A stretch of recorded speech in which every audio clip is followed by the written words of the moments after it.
Today, we're tackling anti-Semitism at college campuses. Does President Trump's freezing of some college funds to combat anti-Semitism raise First Amendment problems? Join me, Benjamin Barr, a constitutional litigator, on the front end of cutting-edge controversies nationwide as we explore this mess. To get there, let's explore both people and principles. Dylan never imagined his first semester of college would end the way it did. One moment, the 18-year-old freshman stood among a crowd at Tulane University, holding a flyer with names of Israeli hostages. The next, chaos erupted. A counter-protester set an Israeli flag on fire atop a red pickup truck, and shouts turned into shoves. Dylan rushed in to help a classmate under attack, when wham! A fist and a megaphone slammed into his face. He stumbled back, nose gushing, blood on the pavement. There was blood pouring down my nose. It was all over the sidewalk, he recalls, still in shock. Bystanders dragged him to safety as he tasted blood in fear. In that moment, Dylan felt utterly alone, targeted for being Jewish on his own campus. It was scary, he said quietly. Little did he know his ordeal was about to spark a national reckoning. For Jewish students like Dylan, the past year has been a nightmare. Across America, campuses have seen an alarming rise in anti-Semitism. Swastikas scrawled on dorm room doors, hateful chants in quad rallies, even violent assaults. At Cornell University, police patrol the Center for Jewish Living after an anonymous poster threatened to slit the throats of Jewish students. At Drexel, a student's dorm room door was literally set on fire in an act of hate. And at Tulane, Dylan ended up in the hospital with a broken nose simply for standing up for his identity. Each incident sent a ripple of fear through lecture halls, libraries. Parents started calling, asking if they should bring their kids home. University presidents condemned the hate. And in New Orleans, Tulane's president promised, "We must ensure it does not happen again," after several people were arrested for the attack on Dylan. But words weren't enough. Students still felt unsafe. As Dylan wiped the blood from his face that day, probably couldn't help but wonder, who will actually protect us? Dylan's story isn't an isolated incident. Across the country, Jewish students are facing similar acts of violence and harassment. Take the case of a Jewish student at the University of Michigan. In 2023, this 19-year-old was walking near campus when a group of men approached him. They shouted anti-Semitic slurs and then attacked, punching and kicking him until he collapsed, injured and bleeding. He required medical attention, and the assault left the campus community reeling, exposing the raw reality of anti-Semitism's toll. Hold on to your seats. Here's a chilling reality. Anti-Semitic incidents on college campuses have exploded some 700% since 2023, according to Hillel International. That's right, 700%. In raw numbers, we're talking over 1,500 incidents since October 2023 alone, up from just a few hundred the year before. If this runaway train keeps charging at that rate, we could see, brace yourself, 10,000 incidents on campuses in the next 5 years. And it's not just graffiti or words anymore. Assaults are up 45%. Think punches and kicks, broken noses like Dylan's. Vandalism up 69%. Swastika and torched doors are the new normal. Harassment? A staggering 184% spike in 1 year. Slurs screamed in faces. Threats to slit throats. Zoom out, and it's even worse. Across the United States, anti-Semitism surged 140% in 2023, with 8,873 incidents. That's the highest since 1979, folks. That's 24 hate-fueled acts every single day. So what's the fix? Stick around, because next we're diving into Trump's bold, fund-freezing crackdown in the First Amendment, firestorm that it's ignited. Is it legal? You'll want to hear this. Unbeknownst to Dylan and the student at the University of Michigan, someone was paying attention, the President of the United States. In early 2025, President Trump made a stunning announcement that sent shockwaves through academia. Visibly outraged by stories of campus anti-Semitism, Trump decided to hit university where it hurts, in their wallets. At a press conference, he held up photos of terrified Jewish students and declared that federal funding would be frozen for schools that failed to combat anti-Semitic hatred. It wasn't just a threat, it was already happening. The Trump administration halted over $1 billion in research funding for Cornell University and about $790 million for Northwestern University amid civil rights investigations into anti-Semitism on those campuses. And that was just the beginning. Trump's message to academia was blunt. Clean up the anti-Semitism or kiss your funds goodbye. Dozens of colleges found themselves under federal scrutiny. Cornell and Northwestern turned out to be two of dozens of universities being investigated for allegedly allowing anti-Semitic harassment or discrimination on campus. A White House official even confirmed plans to pull out $510 million in grants from Brown University, with other Ivy League schools like Princeton, Columbia, Harvard, and UPenn also in the crosshairs. Years of diversity, equity, and inclusion programs didn't shield these institutions. In fact, Trump's team argued that some of these very programs were part of the problem, claiming they fostered an anti-Israel, anti-Jewish environment. The message was crystal clear. Comply with federal directives or lose critical federal dollars. This unprecedented ultimatum left campuses reeling. College presidents scrambled to respond, walking a tightrope between condemning anti-Semitism unequivocally and upholding free speech. Jewish students, many of whom had felt invisible, finally saw a powerful figure taking their side. But others, including civil liberties advocates, grew anxious. Was this a genuine push for safety or a political stunt that might silence legitimate debate on campus? The stage was set for a showdown, not in the streets, but in the courts. As news of Trump's funding freeze spread, one question echoed from dorm lounges to faculty meetings. Can the president even do that? Can he really yank hundreds of millions from universities over campus speech and behavior? The answer, it turns out, lies in a complicated web of Supreme Court decisions. That's where I come in. To understand Trump's bold move, we need to dive into the legal history of when and how government can condition funding and where the red lines are drawn. Over the years, the Supreme Court has generally allowed the federal government to attach strings to money that it gives out, especially to promote anti-discrimination goals. Here's a few cases that set the stage. Russ v. Sullivan was decided in 1991, and this case upheld a controversial federal rule that barred federally funded family clinics from discussing abortion. The court said the government does not discriminate on the basis of viewpoint when it chooses to fund one activity and not the other. In other words, if the government is paying, it can decide what it's paying for. Applying this to universities, Washington can choose not to fund schools it believes aren't aligned with federal anti-discrimination policies, without it counting as unconstitutional viewpoint discrimination, at least in theory. Another case, Rumsfeld v. Fair from 2006, there the court upheld the Solomon Amendment. It was a law that told universities if you ban military recruiters from campuses, as some did in protest of don't ask, don't tell, you'll lose federal funding.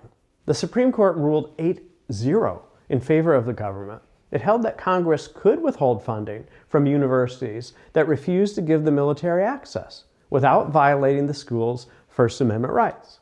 This precedent bolsters Trump's stance. It's another example that funding can be conditioned on schools meeting certain requirements, even if the schools object on ideological grounds.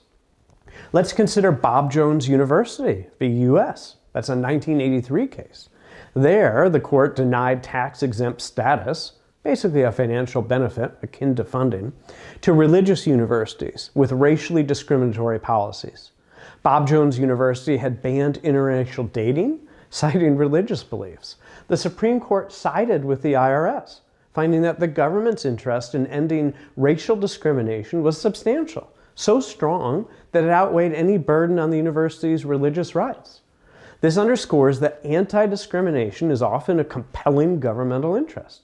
By analogy, combating anti-Semitism, a form of religious or ethnic discrimination, on campus is usually viewed as a similarly compelling interest, justifying aggressive action. So far, these cases suggest President Trump stands on pretty solid ground. Courts have repeatedly said the government can tell fund recipients follow our rules or forfeit the money. Cutting funds to enforce civil rights, like ensuring students aren't terrorized for being Jewish, seems to fit within these rulings. Indeed, federal law, Title VI of the Civil Rights Act, already prohibits discrimination in education programs that receive federal aid. If a university tolerated a hostile environment for Jewish students, it could be violating existing law. From that perspective, Trump really isn't inventing a new power, he's emphasizing an existing one. As one legal analyst noted, the government may impose conditions to ensure its funds aren't used to subsidize discrimination, a principle flowing from cases like Bob Jones University and Rust. But before anyone declares this case closed, there's a flip side to the precedent. The government's power to condition funding is not unlimited. A critical Supreme Court decision drew a line in the sand, Legal Services Corporation versus Velasquez from 2001. Unlike the other cases I mentioned, this time the court struck down a funding restriction. Congress had barred federally funded legal aid lawyers from challenging welfare laws on behalf of their clients. The Supreme Court said, no way. This was a viewpoint-based rule that effectively gagged private speakers in a public justice system. The legal aid lawyers weren't simply conveying a government message, as doctors were in Rust. They were representing citizens in court, and the government tried to silence one side of that argument. That, the court held, violated the First Amendment. In essence, if the government's funding condition isn't just guiding its own program, but is censoring private viewpoints, courts will step in. And this is where Trump's plan could face trouble. Critics argue that while combating harassment is valid, what if the administration uses anti-Semitism as a broad net to also snare political speech it dislikes? For example, consider pro-Palestinian protest on campus. Trump has vowed to pull funding from colleges that allow what he deems illegal protests by pro-Palestinian demonstrators. But protests, even loud, contentious ones, are often protected speech. If a university is punished not because it allowed threats or violence, which are not protected, but because it allowed peaceful expression of a pro-Palestinian viewpoint, that starts to look like the kind of viewpoint discrimination Velasquez forbids. The First Amendment prohibits the government from picking and choosing which viewpoints are allowed on campus or in any public forum. So if Trump's order were applied in a way that singles out one side of a political debate, you'd have a likely successful court challenge. Now back at Tulane, Dylan slowly recovered from his injuries. The bruises healed, but the trauma lingered. He returned to class, probably warier than before, eyeing posters on bulletin boards, double-checking escape routes at campus events. He heard about President Trump's bold move on the news. I imagine part of him felt vindicated. Finally, authorities were treating anti-Semitism like the emergency he knew it to be. You can imagine anyone in this situation thinking, I just want to feel safe going to college. And maybe this will make a difference. Indeed, Trump's crackdown gave hope to many Jewish students that their universities would take their safety seriously or pay a steep price. For college students, we can imagine some new tensions surfacing. A Muslim student might be worried that his free speech could be chilled, that supporting Palestinian human rights might get his student group in trouble under the broad label of anti-Semitism. The campus, already on edge, braced for potential lawsuits flying back and forth, one side suing schools for not protecting Jewish students, the other side suing for censorship of activism. The battle against campus anti-Semitism, it seems, is headed from the quad to the courtroom. So does Trump's funding freeze have legal legs to stand on?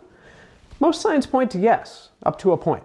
The federal government can leverage its funding to promote a compelling interest, like fighting discrimination. If universities are turning a blind eye to genuine harassment or threats against Jewish students, the law is largely on Trump's side to demand change or withdraw support. The Trump administration has to build evidentiary support for that in court, and assuming it can, it likely passes constitutional scrutiny. Past Supreme Court rulings, you remember Rust and Rumsfeld and Bob Jones, give the government a wide berth to say, we won't pay for intolerance. And make no mistake, combating anti-Semitism is a legitimate, even urgent goal. No student should fear for their safety or have to hide their Star of David necklace in their own dorm. But the devil's in the details, folks. The enforcement of this policy must be careful and nuanced. There's a bright line between punishing hateful actions versus punishing viewpoints. The former is necessary, the latter is unconstitutional. We could also imagine judges carefully examining whether the full litany of funding needs to be withdrawn or if that was too broad or too tough of medicine. Courts might adjust that and leave the executive with some, but not all of its enforcement power. The speech categories are difficult to parse out too. A swastika painted on a Jewish student's door? By all means, the school must act decisively, and federal pressure to do so is justified. A student group peacefully protesting Israeli government policies? That's protected speech, and cracking down on it in the name of fighting anti-Semitism probably violates free speech rights. The challenge for the Trump administration and any university trying to comply is ensuring that legitimate dissent isn't muzzled in the process of rooting out hateful conduct that causes real harm. In the end, President Trump's dramatic intervention has catapulted the issue of campus anti-Semitism into the national spotlight. Universities now face an ultimatum backed by the power of the purse. This approach, born of frustration and genuine concern, may indeed force administrations to respond more forcefully than they have in the past. It signals to students like Dylan, we hear you, we're taking action. For a young man who bled on the sidewalk simply for being who he is, that message alone can restore a measure of hope and of human dignity. However, this is just the beginning. As this policy plays out, all parties will have to tread a careful path.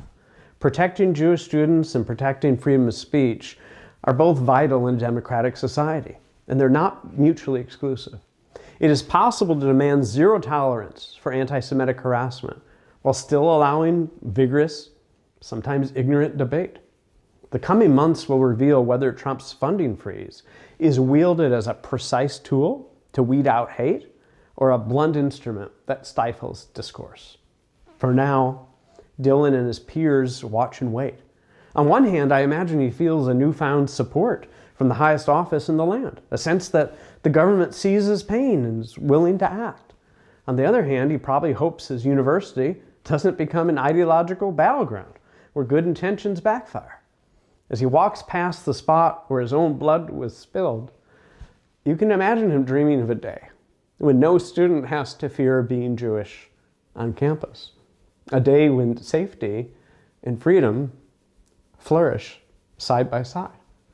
That day isn't here yet, but with national attention and high-stakes action underway, the story is far from over. For Dylan, for his university, for every campus grappling with hate, the whole country is watching. And what happens next could redefine the balance between safety and free speech in higher education. Thanks for watching, everyone. Be sure to like and subscribe. Catch our next episode where we tackle yet another constitutional controversy brewing in our nation.